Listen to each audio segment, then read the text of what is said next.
my shoes and out the door. 5, I'm alive. 6, 7, 8, feeling great. Hello, loyal BYWG podcast listeners. This is Dr. Noah DeCoyer, and you know we recently introduced the Beyond Your Wildest Dreams Academy. Our first course that we will be releasing is called Being Superman. Proven tools to build power and reclaim youthful vitality at any age. This is a 4-week course with 12 modules, downloadable PDFs, 14 bonus interviews, and so much more.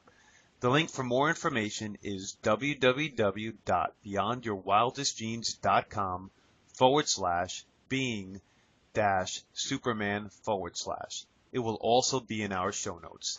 Thank you again and enjoy this week's podcast.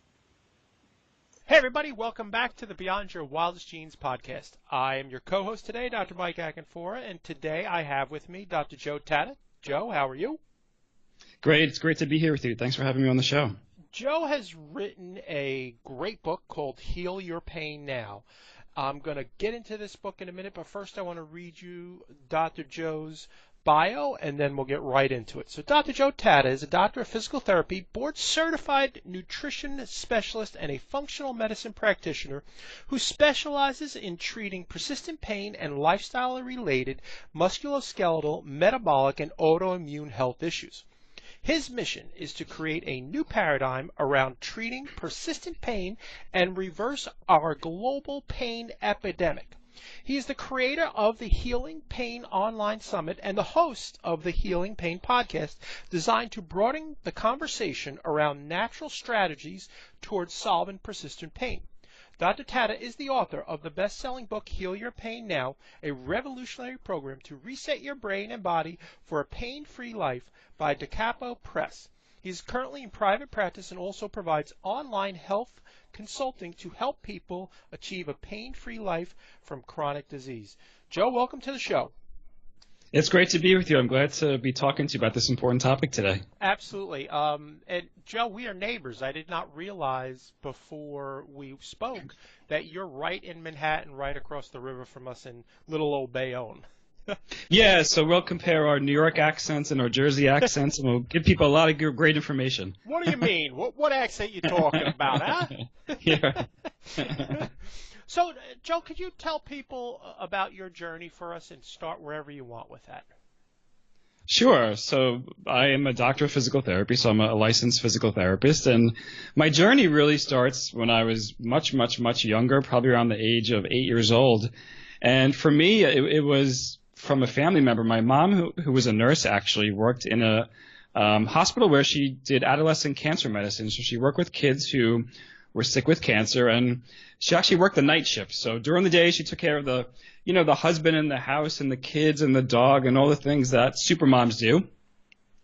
And at night, she went to work and, worked on this adolescent cancer floor. And this was back in the 80s when we didn't have the medical technology we have today, and kids were very sick, and oftentimes they were terminally ill.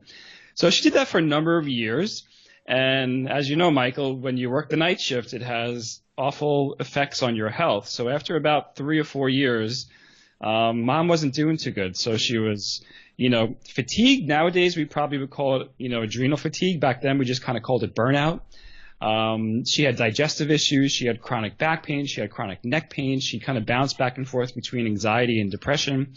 So I watched kind of this woman who, she was obviously she was my parent, and she was a member of the community and helped a lot of people through her own, journey as being a nurse. But I watched her kind of hit rock bottom, and then I watched her heal herself 100% naturally. And I watched her change, kind of some of the major things in her life that probably we'll talk about today on the podcast. And as I watched her transform herself and transform her health, it had a real impact on me. And I said, I'd like to be able to teach people how to do this, because obviously we have a lot of people who have not only chronic health conditions, but also chronic pain. In addition to that, I was also a competitive gymnast, so I had the kind of physicality, the interest in the body and exercise. So physical therapy was a perfect mix for me. So that's part of my journey, is how I got into the actual profession. Oh, cool. That's really neat. And your mom, so she truly was able to heal herself just using natural solutions. Yeah, and what's so interesting about that story is that oftentimes I find that, traditional physicians and nurses, because they're so close to the major medical paradigm, that oftentimes they reach first for the medication because that's what they're trained in, or they reach for the surgery or the injection or whatever it is that, our major medical establishment has pushed forward. And she didn't. She really said, I think I know what the problem is, and I'm just going to go about solving it in the ways that she went about it. And she really had a lot of issues, and they didn't all happen overnight. I think this is common in all of our lives. Whenever you've been through a health crisis, it's like all of a sudden you wake up one day and you have high blood pressure and you're overweight and your cholesterol is out of whack. And it didn't all happen overnight. It happens over years or sometimes decades. Mm-hmm. And slowly you learn how to, turn the hands of time back and turn the clock back and restore your health. So would you say that these were the seeds that started you towards writing a book, or that came a little later? Well, that came later. So I started practicing as a physical therapist in about 1996. And I've worked in, almost every type of, environment that a physical therapist can work in. I worked in an acute care hospital. I've worked in a nursing home. I've worked in an adult rehab center. And I've worked mostly in private practice. And I had my own private practice that was successful. And I did that for probably about 18 years. And as I watched the practice grow, so it was an outpatient physical therapy practice. As I watched the practice grow, I was helping a lot of people, but I also was very aware of chronic disease and, of course, chronic pain. As a physical therapist, the one thing that we treat day after day is chronic pain in all sorts of different shapes and forms. And as I watched this chronic pain epidemic grow, I said, my practice is wonderful and I'm reaching a lot of people on a daily, weekly, yearly basis. But how to deliver message in a way, how to reach more people. And for me, it's obviously the book is a big part of that, and as well as the rest of the platform that I've built. That's awesome. So can you talk to our community a little bit about the actual numbers around pain? Because in reading your book, these numbers are just astounding. And if you can just lay some groundwork here with how big of a deal this is. Yeah, it's a great place to start, and I think as a chiropractic physician, you know this as well as I do, that 1 out of every 3 Americans has a chronic pain type syndrome. So that's probably about 116 million Americans. So chronic pain is our largest chronic disease epidemic. It affects more people than heart disease, diabetes, cancer, and HIV combined. And the numbers we see in the United States are actually very similar to the numbers we see around the rest of the world. And that's really because we've been treating pain all wrong, and we've allowed these numbers to increase, and not help people with the natural strategies that we know. Now, along with our chronic pain epidemic, on the tailwind of that, not too far behind, is our chronic opioid epidemic. Yep. And the United States of America consumes 80% of the world's opioids. So the first place over the last, probably the last 50 to 100 years, we've created what's called a biomedical model for the treatment of pain. Yep. And that's a fancy word, but it really just means that our major medical establishment has reached toward medication first, and opioids are probably the biggest one. They've reached toward surgery second, and then probably injections third. And those numbers have increased. So those procedural numbers have increased, but our chronic pain numbers have not gone down. So we know what we've been doing is wrong, and we're now just starting to kind of, see the tip of the iceberg as to how we can actually heal these millions of people that have chronic pain 100% naturally. That is brilliant. Those numbers are frightening, and like yourself, I see folks every day, and it's phenomenal that you've taken the time to write the book, because in speaking with a lot of authors, I know that is just a daunting task. Talk to me about the role of pain Talk to me about the role of say it again, Mike. Dr. Joe, talk to me about the role of brain in this pain model that we're talking about. Yeah, this is one of the most exciting things I love to talk about on podcasts and to share with people. So historically, we've looked at pain as a symptom. And we have, tried to treat it with these various things, if you will, that decrease the symptoms. But we now know that chronic pain is actually a disease in and of itself. And with chronic pain, what we really see is happening is that there are changes that are happening deep within the brain or within the nervous system. So, we've heard of the concept of neuroplasticity, which neuroplasticity is a positive thing. It means when you learn, your brain changes and adapts. We see this often when you learn a new language, your brain changes and adapts.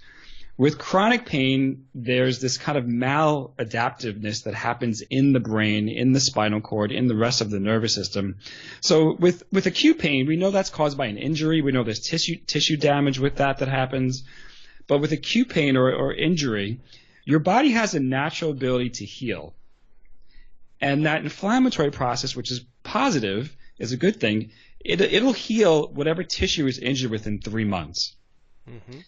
After a 3 or potentially 4 month period of time, if you're still having chronic pain, it's not because the tissue hasn't necessarily healed, but it's because for some reason your brain is still creating pain as a warning, or it's still creating pain as a means to protect you. And in essence, this kind of harm alarm is still on when it really shouldn't be. That's scary. Talk to me about how this pain cascade affects, let's say, something like weight gain. Yeah, I think the easiest, when we look at weight, of course, most people say, oh, well, the more weight you put on, of course, the more stress you're going to have on your knees and your hips and your back. And that's true. As you gain more weight, you're going to put more stress across your joints. Mm.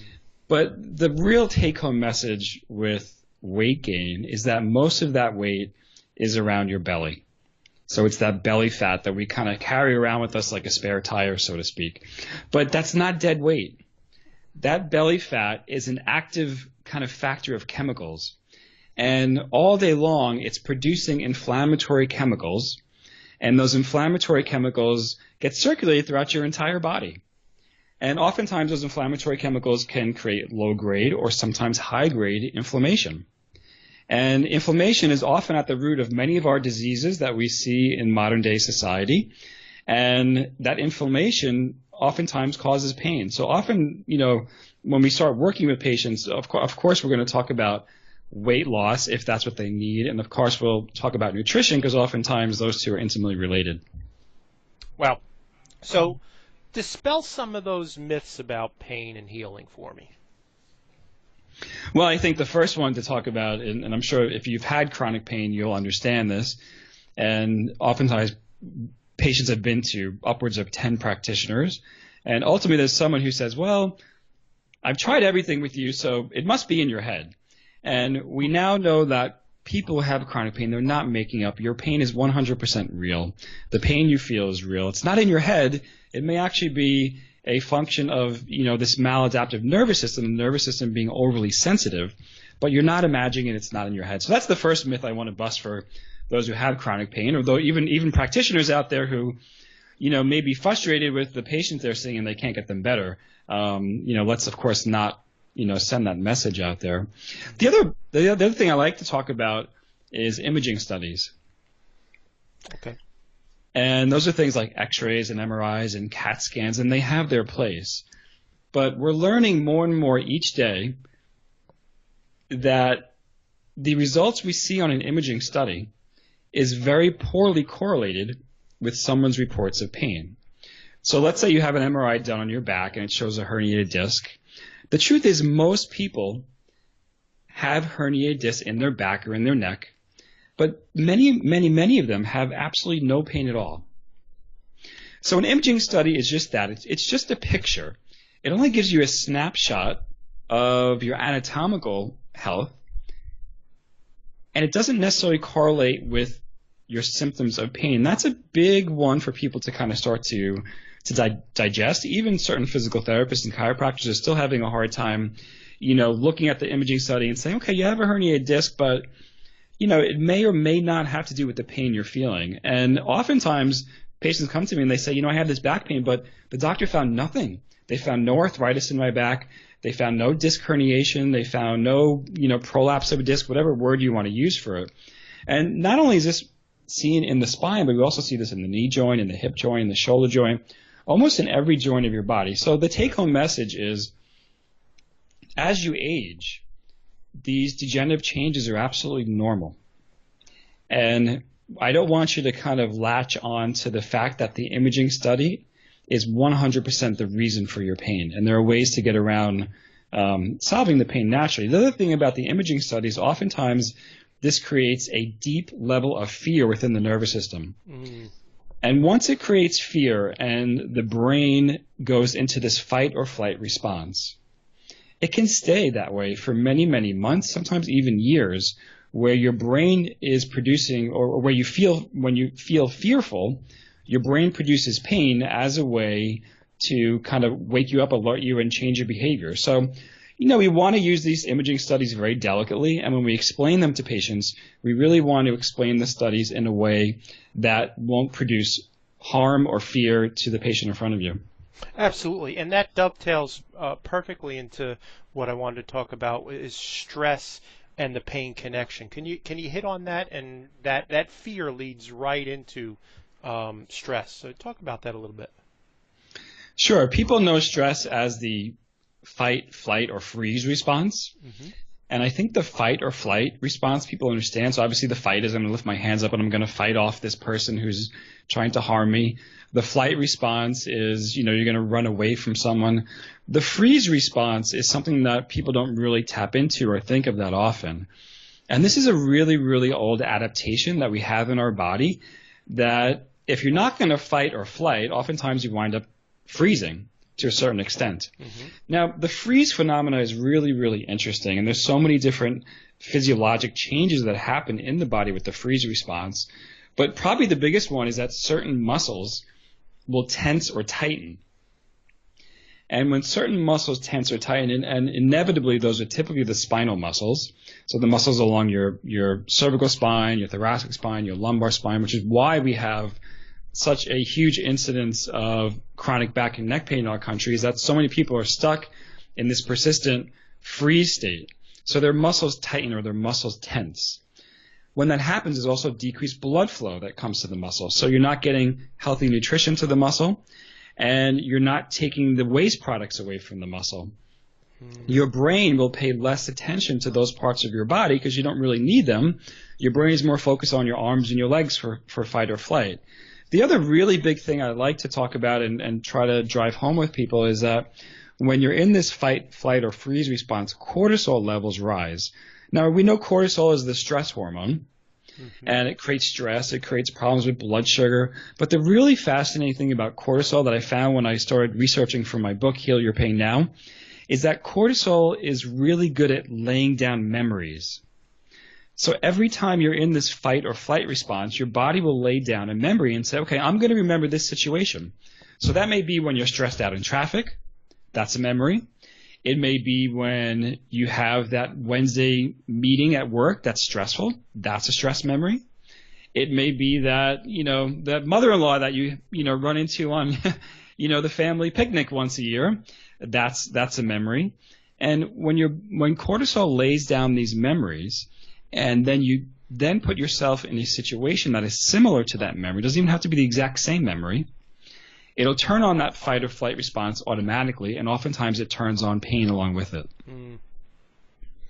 Absolutely. So I want to dive in just a little deeper, and I'd be remiss if we didn't talk about the current stats and facts with opioid epidemic in this country. So before we go into let's get a solution for this, let's just dive in, because I know that you see it as well as I do, that people are like, well, I don't want to come in and see the therapist. Can I just get something for the pain? So could you talk about that? I can. You and I live in the Northeast, and we have an opioid problem here. But I'll tell you, it's really, really bad in the southern part of our country, and the Midwest is probably the worst places. But I said earlier, we consume about 80% of the world's opioids. So physicians are obviously prescribing opioids as a first line of treatment, which at this point they really should not be. And the NIH and the CDC, the National Institutes of Health, and the Center for Disease Control came out with statements last year. So they really should be choosing healthy natural alternatives first. Each year, probably about 20,000 people die from an opioid overdose, and most of that is accidental. So these medications are harmful to you. They create dependence. They can be abusive, as you know. The other really fascinating thing about opioids is that when you take them, oftentimes for just a week or two, you prevent your body's own natural production of endorphins or its own natural opioids. And this is why you need more and more of it to feel better. So we know that it shuts down your brain. It shuts down your body's natural ability to make itself feel good. And, with that, we now have probably about 3 million people in the United States of America. That's more than the population of New York City, where I live, that are now addicted or dependent to an opioid drug. So the real take-home message is there's a place for them. It's a very, very short duration for the lowest dosage, and only combined with integrative natural strategies. And you really should be off it probably within about 7 days. And oftentimes for common musculoskeletal pain, like, back and neck pain or some joint pain, you really should just say, no, thank you I don't want the opioid. I'd love if you could, refer me to a chiropractic physician or a physical therapist, or, if you're having problems with your weight or obesity or an autoimmune disease, then, a functional nutritionist or a functional medicine practitioner to help you with those things. Absolutely. And let's talk about functional medicine, because in the book you talk about a 3-step functional medicine approach. Can you describe that, what that looks like for me, Joe? Sure. So when I talk about a functional medicine approach, I talk about looking at the underlying causes of why you have this chronic pain. So nutrition is probably the first place we need to go. And if you have poor nutrition, so if you're surviving off the standard American diet, that can, at a minimum, create low-grade inflammation in your body. But for many people, probably half of the chronic pain patients I see, and probably half of the chronic pain patients we have in our country, have an autoimmune disease. So a poor diet can cause inflammation in your gut. It can cause leaky gut, or what's called intestinal permeability, and that can cause that inflammation, or it can cause that autoimmune disease if you have that genetic trigger. So nutrition is often the first place that I go with patients to decrease their pain, to decrease their inflammation. I talk about all of this in my book, where I give everyone a really easy nutritional protocol in my book, Heal Your Pain Now. After that, I really would like to talk about the brain and pain and how we can help people quiet an overly sensitive nervous system, how we can quiet the brain and pain, how we can really take back their thought process, because oftentimes they have negative thoughts, and negative thoughts lead to more negative thoughts, which lead to pain and that cortisol response. So I teach them how they can heal their brain and heal their pain naturally. And then last but not least, in that functional medicine approach, we have to look at some type of healthy movement, whether it's, a gentle restorative yoga class, if you're having a hard time moving, whether it's seeing a practitioner, preferably a licensed healthcare practitioner that can get you on a medically approved exercise program. Or if you're going to the gym and you're healthy, then, we need to look at the things you really should be doing in the gym, which should be strength training and some type of high intensity interval training to wake up your mitochondria, to wake up and balance some of the hormones that have been problematic for many years. So let's dive into each of these a little bit. So tell me some innovative nutritional interventions for pain. Let's start there. Well, to keep it really simple, Yep. for the vast majority of people, if you want a really simple take home, is if it comes in a box, a can, or made by man, it probably has no place in your diet. And we're really telling people with that is we want people to be off the processed foods, and we want you to eat a diet that is 100% a whole foods diet. And just doing that right there, you may notice drastic changes in not only your weight, but also your pain. But ultimately, my patients wind up on some type of gut healing protocol where they're taking the inflammatory foods out of their diet. Those top 3 foods would be gluten, dairy, and sugar. And just by removing gluten, dairy, and sugar from your diet for about 3 weeks, you'll notice your pain go from an 8 out of 10 to a 3 out of 10, or a 5 out of 10 to a 0 out of 10. So removing those 3 inflammatory foods will help heal your gut. It'll help with weight loss. It'll lower inflammation and at times eliminate inflammation. It'll heal your leaky gut. It'll oftentimes heal your autoimmune disease. It'll do all sorts of things within your body to help heal your pain. So that's really where I go as far as the nutritional approach in helping people heal with food first. Okay, awesome. Talk a little bit about the brain and pain and what you do with that. Obviously, it's, again, a nutritional approach. Are there any specific things that you do to help with that? From a nutritional perspective, if we're talking about the brain and pain, oftentimes what I see with patients who have a neurodegenerative disease or at times an autoimmune disease, they do really well on what's called a ketogenic diet. So that's a high-fat, low-carbohydrate, moderate protein diet. Yep. So with that type of diet, you really have to bring all of your carbohydrates down really, really low, probably about between 10 to 20% of your calories. The fat content of your diet has to be really high, and I'm talking about healthy fat. So those are things like omega-3 fatty acids, which you can find in cold water fish. You find it in grass-raised beef. You find it in certain nuts and seeds. Things like olive oil, coconut oil, walnut oil, all the healthy oils. Those are things you can really bring into your diet. The ketogenic diet that I use is a dairy-free diet, so we're not using dairy and cheese as the way to get fat into your diet. Those types of fats can be inflammatory. Returning to the fat that's found naturally in animal products or in vegetables and oils. Yeah, that's brilliant. Avocados as well are very high in fat, very healthy fats for us. Talk to me about healthy movement. Dive in a little bit with that. Yeah, so we know, obviously, as a physical therapist, movement is medicine, and I like to tell people that motion is lotion for your joints. So a little bit of movement, obviously we know it's going to make you stronger, it's going to make you more flexible, it's going to help balance hormones, it's going to help you sleep better. But ultimately, for those who have chronic pain, they have what are called fear avoidance behaviors. So it makes perfect sense. They avoid all activity because they hurt. But when this happens, the brain pays attention. And the brain says, okay, the more I do, the more I'm going to hurt. So I'm going to create pain as a way to make you become sedentary. But what I actually do with patients, and I talk about this in my book and in my online program, is I start them on some very gentle movement. These can be just maybe 1, 2, or 3 exercises you do for about 5 minutes a day. And over time, as you start to move, you gain confidence back. You start to feel better about yourself. Those natural opioids get released from the nervous system, and they start to make your pain go away. And over time, what you're really doing is you're really sending a signal to the brain that a little bit of movement is okay. And oftentimes, people will be a little bit sore when they first start moving. A little bit of soreness is okay. You can be a little bit sore and still be safe. Mm-hmm. So each day or each week, you implement a little bit more movement into your life. And before you know it, you'll be back to a normal exercise routine, and your chronic pain will be gone. Brilliant. You just dropped something I want to touch on. You were talking about you have an online program, so they can get the book, and that's really a good start. Talk to us a little bit about your online program. Yeah, so I created the program. It's called Heal Your Pain, Heal Your Life.